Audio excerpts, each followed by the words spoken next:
안녕하십니까. 광주 전남권 뉴스입니다. 순천의료원과 강진의료원 등 전남의 지방의료원들이 의사를 구하지 못해 애를 태우고 있습니다. 응급의학과 의사의 경우 연봉 4억 가까이를 준다고 해도 지원자가 없다고 하는데요. 실태를 정기훈 기자가 취재했습니다. 전남 동부권의 공공의료시설인 순천의료원. 일반 외과 진료실이 텅 비어 있습니다.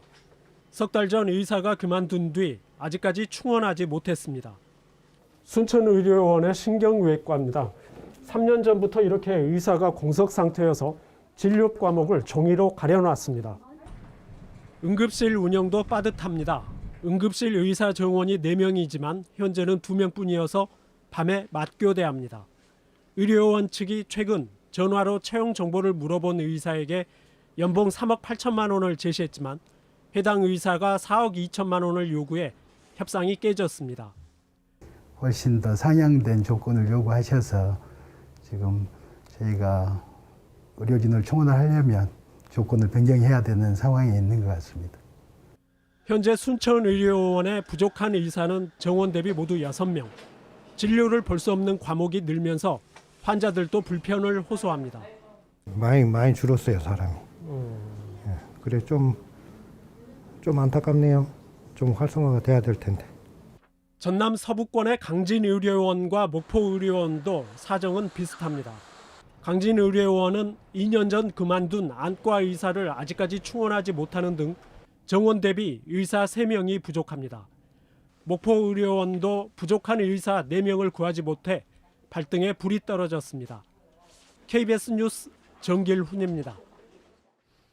일부 요양병원의 불법 실태를 고발하는 연속 보도 오늘도 이어갑니다. 지난 보도가 나간 뒤 요양병원 불법 행태에 대한 제보가 잇따르고 있습니다. 일부라고는 하지만 유독 요양병원에서 이런 불법 행위가 이루어지는 이유를 김혜정 기자가 분석했습니다. 요양병원은 급속한 고령화에 만성질환 노인의 의료와 돌봄을 위해 지난 1994년에 처음 도입됐지만 2008년 장기 요양보험제도가 시행되고 난 뒤 급속도로 증가하게 됩니다. 10년 동안 노인 인구가 47.7% 증가할 때 요양병원 수는 2배 넘게 증가했고 그 안에 병상 수는 7만 6천여 개에서 27만 2천여 개로 3배 넘게 늘었을 뿐만 아니라 코로나19 등으로 요양병원이 격리됐던 2020년에조차 병상 수가 증가해 30만 8천여 개가 넘기도 했습니다. 전체 병상 수의 3분의 1이 요양병원 병상인 셈입니다.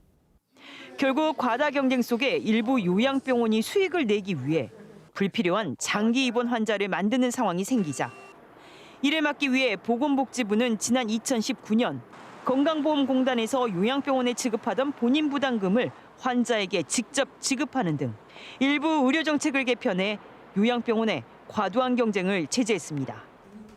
그러나 일부 요양병원이 보건당국의 통제에서 상대적으로 자유로운 비급여 항목 치료가 많은 암 환자를 적극 유치하기 시작한 겁니다. 우리가 수가로 봤을 때는 분명히 그렇게 메리트가 없는데 왜 새로운 요양병원이 생길까? 비급여 서비스의 비용을 충당을 하는 구조인 거죠. 근데 이거에 대한 수익 창출이 꽤 괜찮아서 환자들한테 오히려 페이백까지 해주면서까지도 사실은 이 비급여 수입이 충분하다라는 거죠. 최근 건강보험공단에서 공개한 일명 사무장병원 등으로 널리 알려진 이 불법 개설기관의 환수 결정액은 3조 3천억 원이 넘습니다.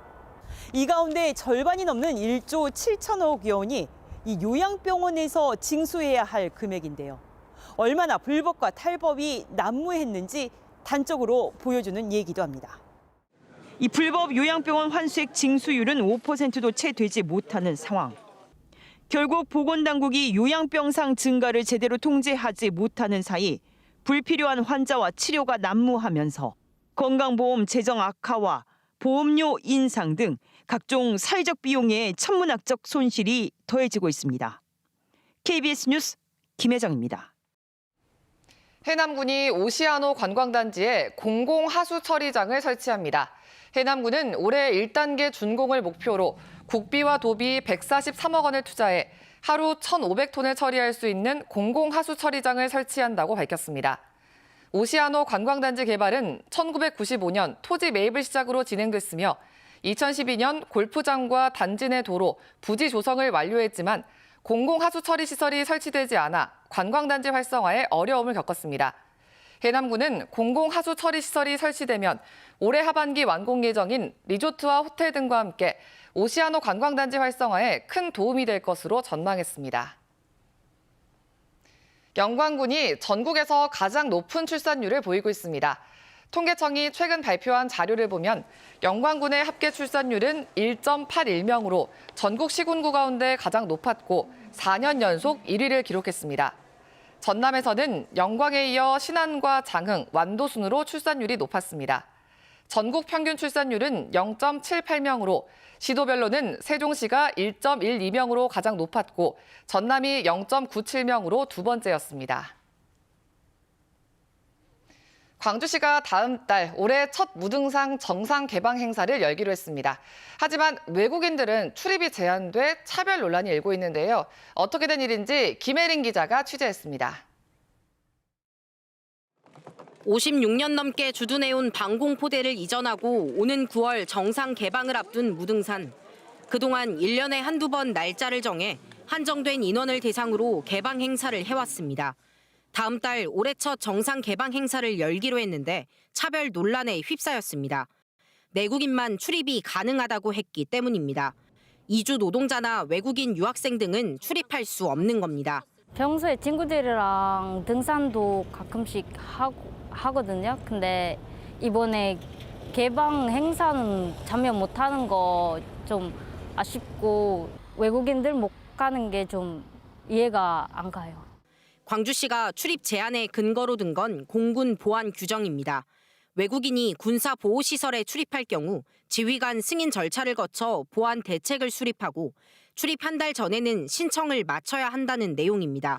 사전 절차만 밟으면 외국인도 무등산 정상 출입이 가능하다는 얘기입니다. 광주시의 소극적인 행정을 지적할 수 있는 대목입니다. 무등산 정상 개방이라고 하는 행사 취지에 맞게 광주에 있는 시민 누구나 차별 없이 개방 행사를 만끽할 수 있도록 빠르게 시정 조치들이 이루어졌으면 좋겠습니다. 광주시는 이번 행사의 경우 3월 3일 국립공원의 날에 맞춰 추진하다 보니 외국인 참여자를 사전에 모집하고 출입 승인 절차를 거칠 여유가 없었다며 외국인을 차별할 의도는 전혀 없었다고 해명했습니다. 하지만 외국인 출입 제한은 차별이라는 진정서가 국가인권위원회에 제기되는 등 파장이 커지는 상황. 지난 10년간 진행된 무등산 정상 개방 행사는 모두 25차례.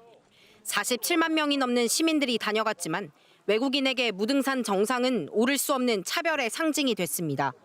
KBS 뉴스 김혜린입니다. 다음 달 8일 이루어지는 전국 동시 조합장 선거에 광주와 전남에서 430명이 출마합니다. 광주와 전남 선거관리위원회가 어제까지 이틀 동안 후보 등록 접수를 한 결과 광주는 18개 조합에 49명이 등록해 평균 2.7대 1, 전남은 182개 조합에 381명이 등록해 평균 2.1대 1의 경쟁률을 기록했습니다. 등록한 후보들은 오늘부터 선거 하루 전인 다음 달 7일까지 선거운동을 할 수 있습니다. 순천만 국제정원박람회 조직위원회가 박람회 개막식에 참여할 국민을 공개 모집합니다. 조직위원회는 다음 달 31일 순천 동천 무리의 정원 특설무대에서 열리는 정원박람회 개막식에 국민 3,000명을 초청하기로 하고 오늘부터 다음 달 5일까지 신청을 받는다고 밝혔습니다. 참여를 희망하는 사람은 정원박람회와 순천시 누리집에서 신청서와 개인정보 동의서를 작성해 이메일로 제출해야 합니다. 여수시가 다음 달 9일까지 여수와 거문도 항로로 오가는 여객선사를 공개 모집합니다.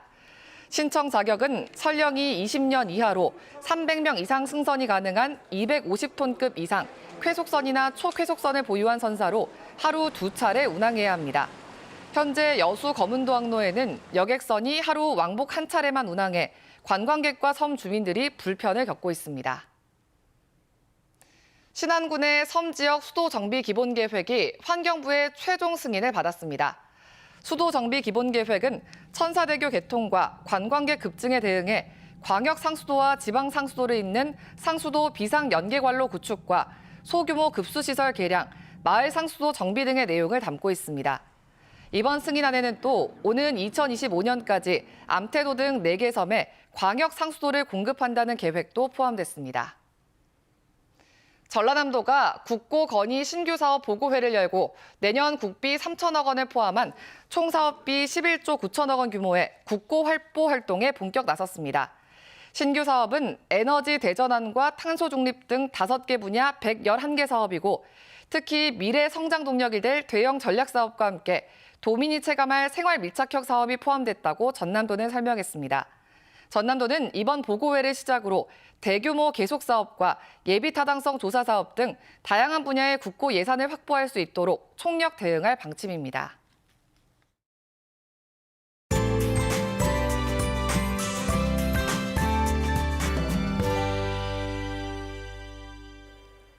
오늘은 비교적 추위가 덜합니다. 대부분 지역에서 영상권에서 시작하고 있는데요. 아침 최저 기온 광주 1.6도, 순천 3.8도, 장흥 2.1도 등으로 어제보다 3에서 10도가량 높은 기온 보이고 있습니다. 낮 동안에도 10도 이상으로 기온이 올라 포근하겠습니다. 새벽까지 곳곳에 눈 또는 비가 내렸습니다. 지금은 대부분 그쳤지만 도로가 미끄러운 곳들 많습니다. 교통안전에 각별히 유의하셔야겠고요. 광주 전남 지역은 미세먼지 농도 보통 수준으로 대기질 무난하겠습니다. 다음은 자세한 지역별 날씨입니다. 오늘 흐리다가 아침부터 차차 맑아지겠고요. 아침 기온 담양과 화순 1도 안팎으로 어제보다 7도가량 높고요. 한낮 기온 11도까지 오르겠습니다. 구례의 아침 기온 어제보다 10도가량 높은 3도에서 시작하고 있고요. 낮 기온 13도, 여수 10도까지 오르겠습니다.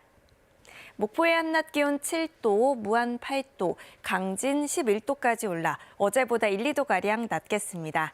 신안을 비롯한 도서 지역은 6도에서 7도가 예상됩니다. 바다의 물결은 전해상에서 비교적 잔잔하겠습니다. 내일 오후부터 다시 찬바람이 불면서 모레는 기온이 다시 조금 내려가겠고요. 당분간 하늘은 맑겠습니다. 날씨였습니다. 2월 23일 뉴스광장 마칩니다. 시청해주신 여러분 고맙습니다.